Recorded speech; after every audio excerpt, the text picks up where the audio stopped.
Shalom, shalom, shalom, shalom, shalom. Haleluya. Malam hari ini saya berbicara tentang berkat Tuhan. Pentingnya saya dan saudara sadar dan menyadari bahwa kita adalah orang-orang yang diberkati oleh Tuhan. Sebelumnya kita bersatu dalam doa. Tuhan, urapi hamba-Mu dan urapi seluruh umat-Mu yang terhubung dan mendengarkan khotbah ini. Biarlah berkat Tuhan mengalir atas hidup kami. Roh, jiwa, tubuh kami terpelihara sempurna. Di dalam nama Yesus kami berdoa. Sama-sama kita berkata, amin, amin, amin. Haleluya. Bapak Ibu Saudaraku yang diberkati Tuhan, malam hari ini saya berbicara tentang berkat Tuhan. Haleluya. Amsal 10 ayat 22, Alkitab berkata berkat Tuhan yang menjadikan kaya, susah payah tidak menambahinya. Saudaraku, dalam terjemahan yang lain, berkat Tuhan yang menjadikan kaya, kesusahan tidak ditambahkan ke dalamnya. Artinya saudaraku, bahwa untuk menjadi kaya, orang bisa mencuri. Tetapi ketika dia kaya karena mencuri, ada kesusahan ditambahkan di dalamnya. Orang bisa menipu, orang bisa main judi, dan dia kaya. Tetapi ketika dia kaya dengan cara-cara yang salah, maka ada kesusahan, ada penderitaan yang ditambahkan ke dalamnya. Tetapi Alkitab berkata, berkat Tuhan yang menjadikan kita kaya, menjadikan Anda kaya, dan kesusahan, penderitaan tidak ditambahkan ke dalamnya. Nah, oleh karena itu saudaraku, pentingnya orang Kristen, orang percaya harus menyadari bahwa bukan kuat, bukan gagah, tetapi ada berkat Tuhan yang menjadikan saudara kaya. Maka Ulangan 8 ayat 17 dan 18, Ulangan 8 ayat 17 dan 18, haleluya. Ulangan 8 ayat 17, maka janganlah kau katakan dalam hatimu, kekuasaanku dan kekuatan tanganku lah yang membuat aku memperoleh kekayaan ini. Ya, saudaraku, Alkitab berkata, kita nggak boleh berkata kekuatan tanganku. Artinya Tuhan tidak mau Anda menjadi orang kaya yang sombong, menjadi orang kaya yang fasik. Tapi Tuhan menghendaki kita menjadi orang kaya yang rendah hati. Terus lanjutkan lagi. Tetapi haruslah engkau ingat kepada Tuhan Allahmu. Tetapi haruslah saya dan saudara tetap ingat kepada Tuhan Allahmu. Sebab dialah yang memberikan kepadamu kekuatan untuk memperoleh kekayaan. Perhatikan baik-baik, Tuhan yang memberikan saya dan saudara kekuatan untuk kita memperoleh kekayaan. Haleluya. Dengan maksud meneguhkan perjanjian yang diikrarkannya dengan sumpah kepada nenek moyangmu seperti sekarang ini. Haleluya. Maka saudaraku dengarkan, Bapak Ibu gereja Tuhan. Tuhan mau saudara dan saya diberkati berlimpah-limpah, tetapi dengan cara yang benar. Sehingga tatkala ada situasi yang sepertinya kurang baik menurut saudara, saudara tidak berfokus kepada masalah, kesulitan, atau orang-orang yang menipu saudara, tetapi saudara berfokus kepada berkat Tuhan yang membuat saudara berhasil. Maka saudara lihat Alkitab saudara dalam kitab Kejadian pasal 31 ayat 41. Ada seseorang yang selama 20 tahun pernah mengalami, saudaraku, keadaan yang tidak baik. Alkitab berkata 10 kali dia ditipu dalam kurun waktu 20 tahun. Kejadian 31 41. Kejadian 31 ayat 41.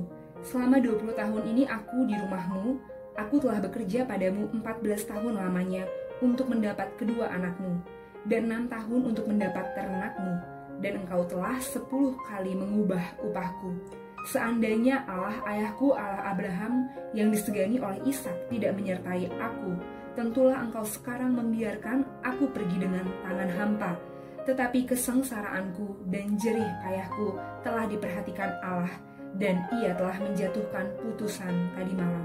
Haleluya. Saudaraku gereja Tuhan, Yakub berkata, dalam 20 tahun aku bekerja di rumahmu. Saudaraku, Yakub ditipu bukan 1 kali, bukan 2 kali, bukan 3 kali. Dia tidak ditipu oleh orang jauh.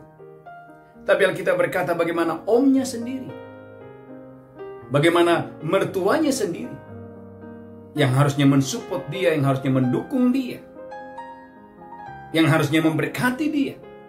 Tapi Alkitab mencatat bagaimana Yakub mengalami perlakuan yang tidak baik. Tetapi saudaraku gereja Tuhan, Yakub tidak pahit. Yakub tidak kecewa.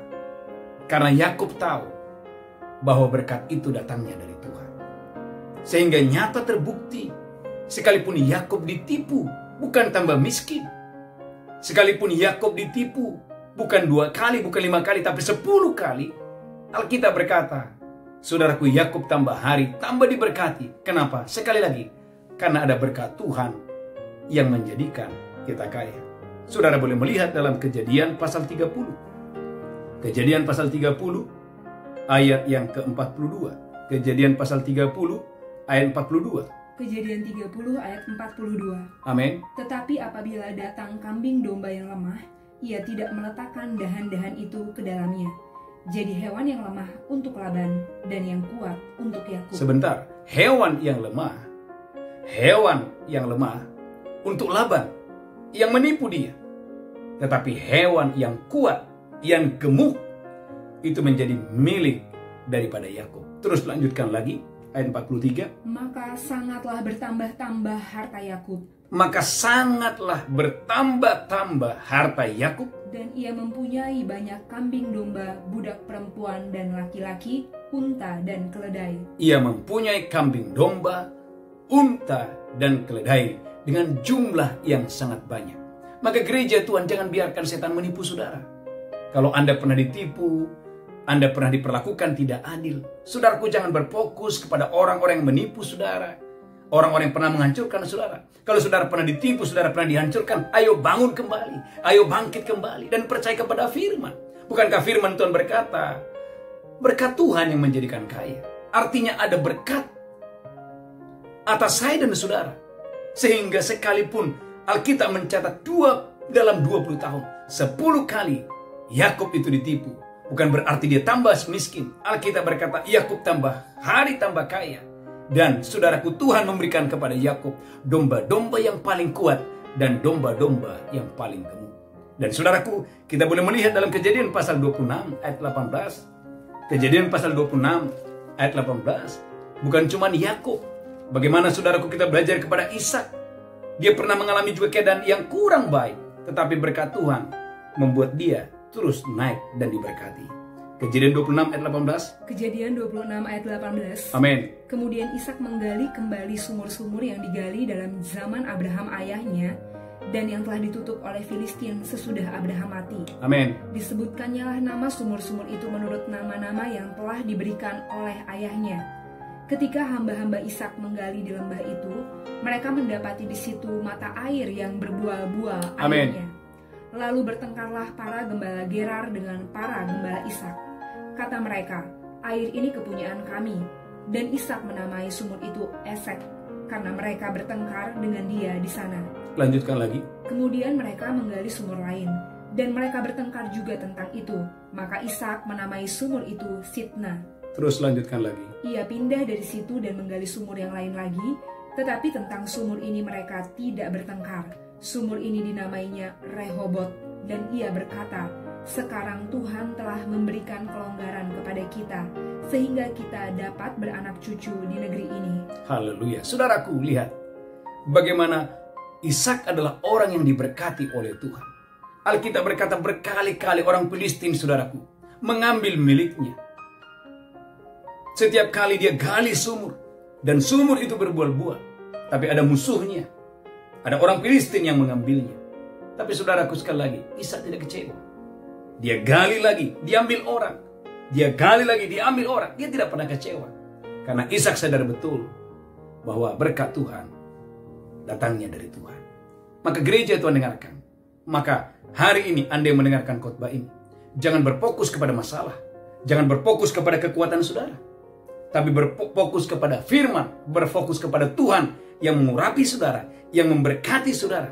Sebab bukan dengan kekuatan kita, bukan dengan hasil usaha kita, tapi sesungguhnya karena ada berkat Tuhan yang turun atas kita.